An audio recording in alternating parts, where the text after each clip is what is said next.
সেনাপ্রধানের দিক থেকে মূল ভেটোটা ছিল যে ডক্টর মোহাম্মদ ইউনূস কেন, why not any other person. Doctor Mohammad ইউনূসের নামে মামলা আছে, তিনি একজন কনভিক্টেড পারসন।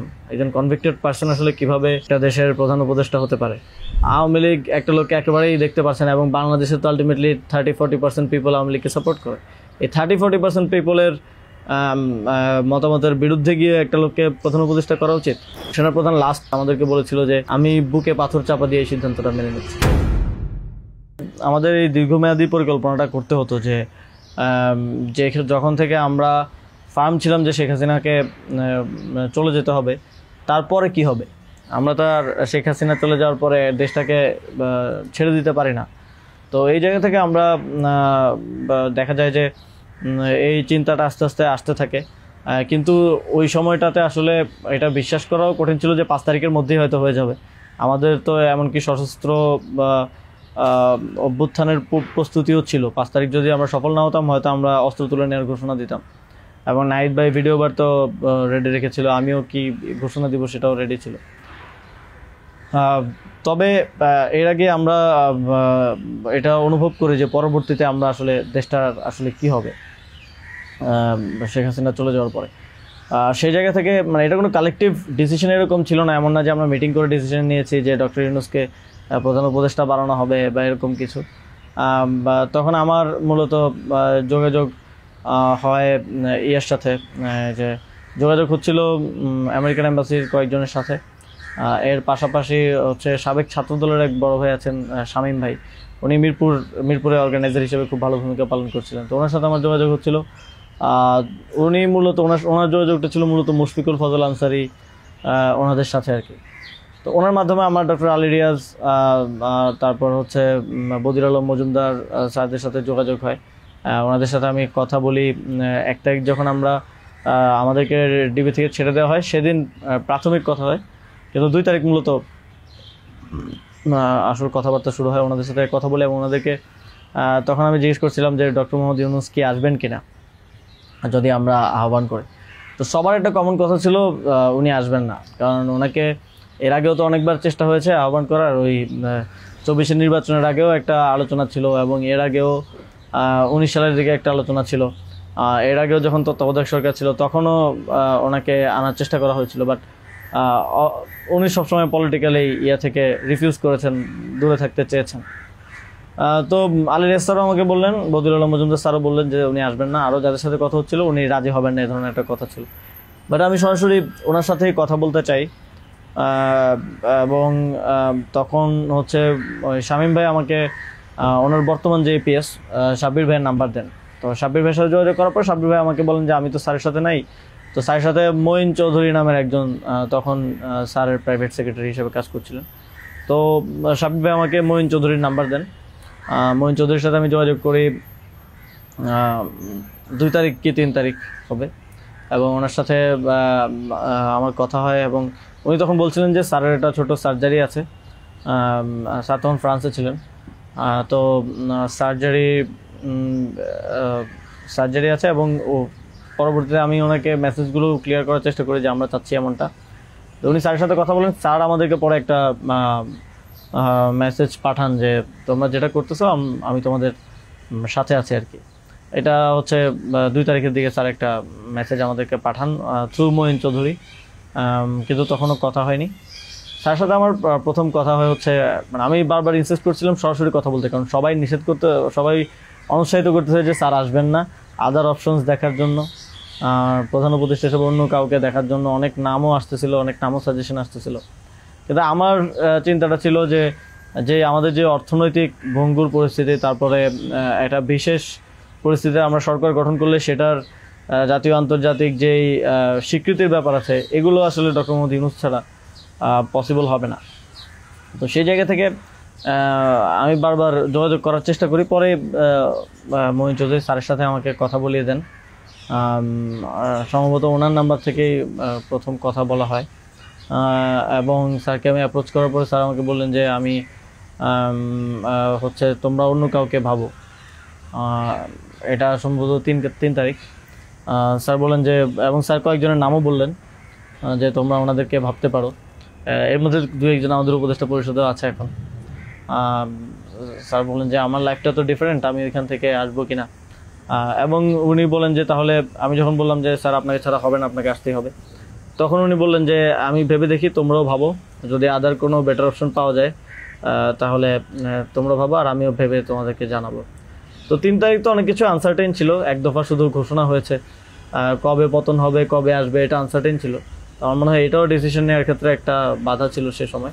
কিন্তু আমি যথেষ্ট, আমার মনে হচ্ছিল যে উনি ডিনাই করলেও he is to some extent positive, মানে যেটা বাকিদের থেকে আসতেছে যে একেবারেই আসবে না এরকম। আসিফ স্যারও বলতেছিল যে আসবে না স্যার, রাজি হবে না।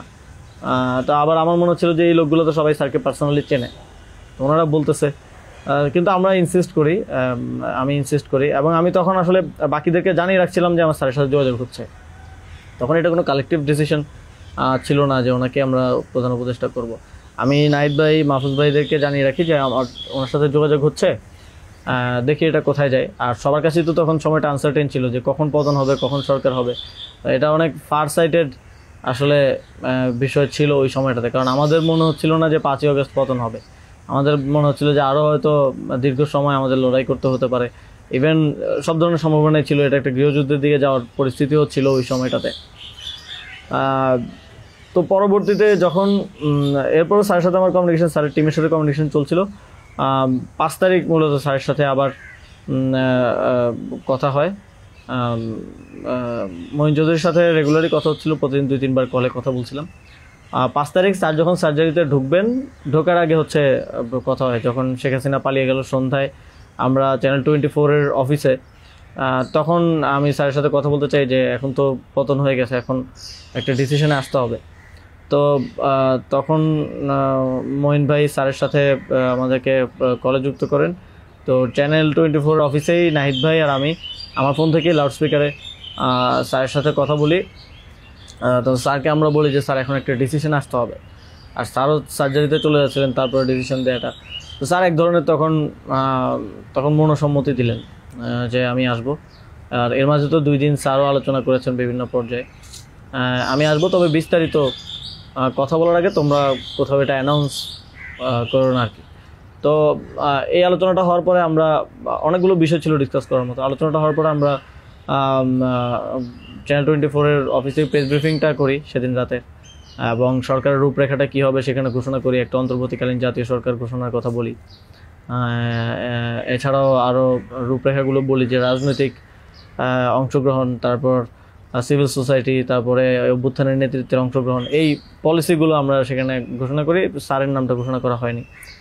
সেদিন রাতে স্যারের সাথে আবার চূড়ান্ত কথা হয়, রাতের আনুমানিক 12:30 থেকে 2টা-2:30 পর্যন্ত প্রায় 2 ঘন্টা স্যারের সাথে নাহিদ ভাই আর আমার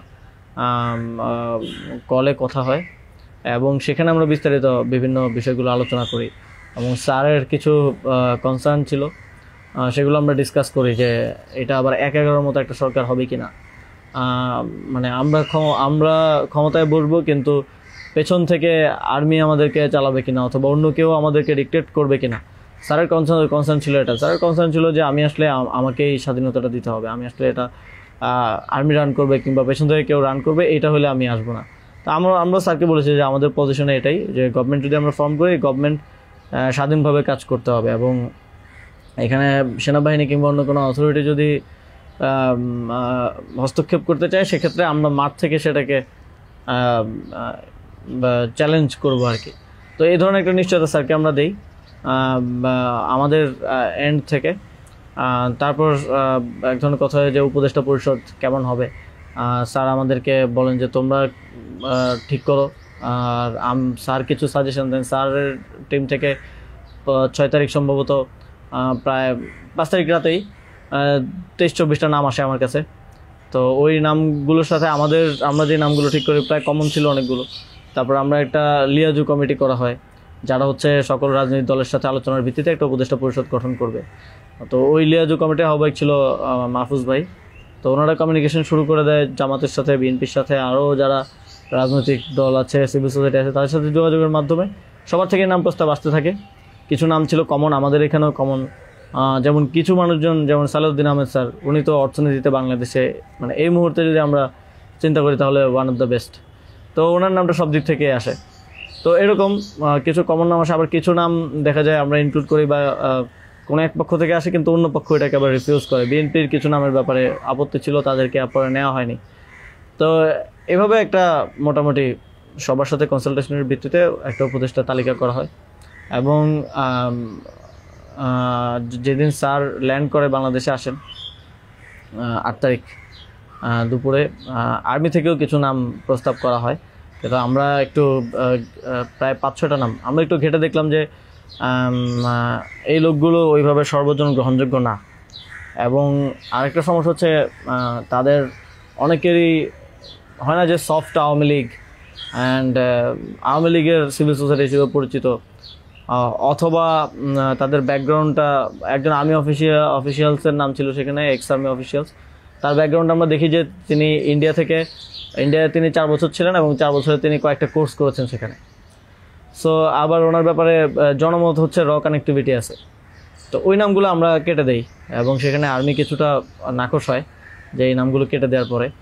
এবং ওই স্যারের সামনে রেখেই, কারণ স্যার ওই যখন লাউঞ্জ ভিভিআইপি লাউঞ্জে স্যার ছিলেন এয়ারপোর্টে, তো স্যারের সামনে রেখে আমি আর আসিফ স্যার নামগুলো কেটে দিই যে এই নামগুলো তো আমরা দেই নাই।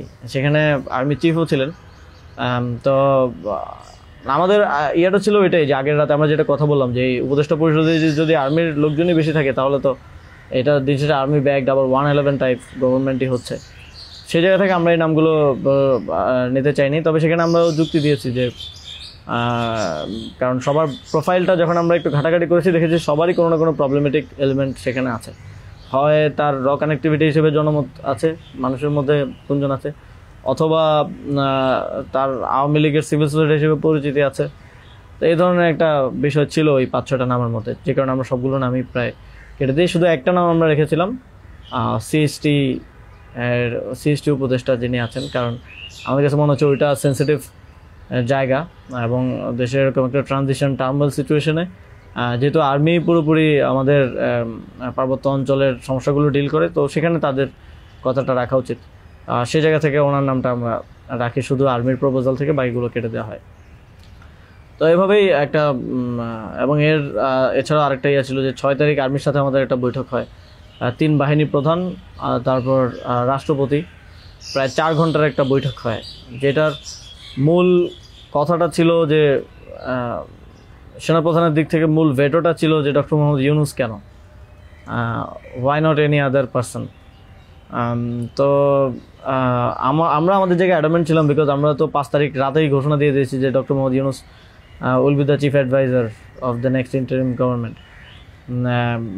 এবং সেটা এক ধরনের বৈপ্লবিক কায়দায় আমরা ভিডিও বার্তা দিয়ে ঘোষণা দিয়ে দিয়েছি, আমরা কোনো নিয়মের কিংবা সংবিধানের তোয়াক্কা সে সময়টাই করে নেই।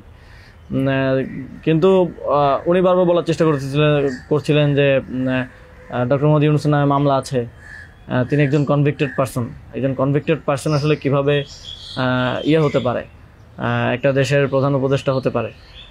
তো আমরা যখন এগুলো ডিবাঙ্ক করতেছিলাম কথাগুলোকে যে এগুলো তো আওয়ামী লীগের সময়ের পলিটিক্যালি মোটিভেটেড মামলা, এই মামলা তো দেখা গেছে সবার নামে পাওয়া যাবে, আমাদের নামেও আছে। তো এটা বলার পর আবার ওনারা আরেকটা কথা বললেন যে সোসাইটির একটা বড় অংশ তো আসলে ওনাকে হেট করে, এবং বড় অংশ বলতে উনি তখন সরাসরি বলেছেন যে আওয়ামী লীগের অন্তর্বর্তীকালীন সরকারটা তো সবার কাছে গ্রহণযোগ্য হতে হবে। এখন আওয়ামী লীগ তো ডক্টর মোহাম্মদ ইউনূসকে 2 চোখে দেখতে পারে না, একদম অপছন্দ করে।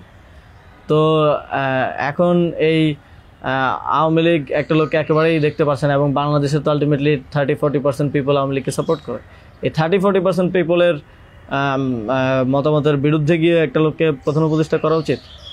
তো আমরা তখন বললাম আওয়ামী লীগ এমন কিছু না যেটা নিয়ে এখন আমাদের কনসার্ন হওয়া উচিত। আওয়ামী লীগকে আমরা পরাজিত করেই এই প্ল্যাটফর্মে আসছি, এখানে আমরা বসছি। আওয়ামী লীগ কি চাইলেও না চলে এটা এখন আর ম্যাটার করে না কোনোভাবেই। কিন্তু উনি বারবার এই কথাটা ঘুরে ফিরে বলতেছিলেন যে এই সরকার তো একটা নির্বাচন আয়োজন করবে, এই জন্য বিএনপি আওয়ামী লীগ সবার কাছে এই সরকারের গ্রহণযোগ্যতা থাকা প্রয়োজন। আওয়ামী লীগ তো ডক্টর মোহাম্মদ ইউনূসকে একেবারেই দেখতে পারে না, ওনাকে আওয়ামী লীগ মেনে নেবে না উনি আসলে। কিন্তু আমাদের কথা ছিল যে আওয়ামী লীগ তো এখন আর এই মুহূর্তে ডিসিশন মেকিংয়ে আওয়ামী লীগ ম্যাটার করে না। একটা গণহত্যা ঘটনার পরে সে কি ভাবলো বা তার কি পজিশন, দ্যাট ডাজন্ট ম্যাটার। এরপরও ওনারা নানা ধরনের যুক্তি দিতে পারে, এবং শেষে 4 ঘন্টা এই বিষয়ের উপরে ডিসকাশন হয়। 4 ঘন্টা, আধা ঘন্টা হয়তো অন্যান্য ইস্যুস নিয়ে ডিসকাস হয়েছিল, বাট 4 ঘন্টা প্রায় 3.5 ঘন্টা ইস্যু নিয়ে ডিসকাস হয়। তো এখানে আসছিলাম আমি, নাহিদ ভাই, মাহফুজ ভাই আর নাসির ভাই, আর বাকি আমাদের সাথে যারা ছিল তারা বাইরে অপেক্ষা করছিল। আসিফ স্যার ছিল, তারপরে তানজিমুদ্দিন স্যারও ছিল, আরও সমন্বয়িকা ছিলেন আরও 10-12 জন, সবাই বাইরে অপেক্ষা করছিল আর কি এই 4 ঘন্টা। তো তারা বারবার 2বার হচ্ছে বিরতি দিয়ে আমাদেরকে আবার ভাবতে বলে আবার চলে যেত, আবার এসে আবারও একই জায়গা থেকে কথা শুরু করতো। মানে আমরা বুঝতে পারছিলাম যে ডক্টর মোহাম্মদ ইউনূসকে এখানে এস্টাবলিশমেন্ট কোনোভাবেই চাচ্ছে না। আর আমাদের কথা ছিল আমরা ঘোষণা দিয়ে দিছি, এবং আমরা এক ধরনের হুমকি সুরে সেখানে বলি যে যদি এটা রাষ্ট্রীয়ভাবে না হয়, যদি রাষ্ট্রপতি ঘোষণা না দেয় ডক্টর মোহাম্মদ ইউনূসকে প্রধান উপদেষ্টা হিসেবে, তাহলেও আমাদের কিছু যায় আসে না, কারণ আমরা অলরেডি ঘোষণা দিয়ে দিয়েছি। আমরা আমাদের তৈরি করা উপদেষ্টা পরিষদ নিয়ে শহীদ মিনারে গিয়ে শপথ নিব। এই হুমকিটা দেওয়ার পরে তারা একটু মানে নড়েচড়ে বসে, এবং তারা গিয়ে রাষ্ট্রপতির সাথে ডিসকাস করে আসে। এবং সেনাপ্রধান লাস্ট আমার মনে পড়ে আমাদেরকে বলেছিল যে আমি বুকে পাথর চাপা দিয়ে এই সিদ্ধান্তটা মেনে নিচ্ছি। এবং আমাদের জায়গাটা ছিল খুবই রিজেক্ট, যে ডক্টর মোহাম্মদ ইউনূসকে না আনতে পারলে এখানে একটা শক্ত সরকার গঠন করা পসিবল হবে না। এবং আর্মির যেই মোটিভেশন ছিল, এটা আবার 1-11-র মতো একটা সরকার গঠন করার তাদের মোটিভেশন ছিল। যখন তারা নামগুলো দেয়, 6টা-7টা উপদেষ্টার নাম দেয়, তখন এটা বোঝা যায়, এবং ডিকটেট করার এক ধরনের। তো আমরা যদি এখানে অন্য কাউকে নেই যার পার্সোনালিটি এত স্ট্রং না, তাহলে আলটিমেটলি আমরা আসলে অন্য কারো দ্বারাই পরিচালিত হব, ড্রিভেন হব। এই সরকারটা আত্মনির্ভরশীল একটা স্বতন্ত্র সরকার হতে পারবে না। তো তারপর তো ঘোষণা দেয়, রাষ্ট্রপতি ঘোষণা দেয় ডক্টর মোহাম্মদ ইউনূসকে প্রধান উপদেষ্টা হিসেবে 6 তারিখে, এবং 8 তারিখ হচ্ছে পরবর্তী উপদেষ্টা পরিষদটা গঠিত হয়। 8 তারিখ শপথ অনুষ্ঠানটা হয়। স্যার যখন সার্জারি শেষ করে দেশে আসেন, তারপর ওই দিন সন্ধ্যায় সরকারটা গঠিত হয়।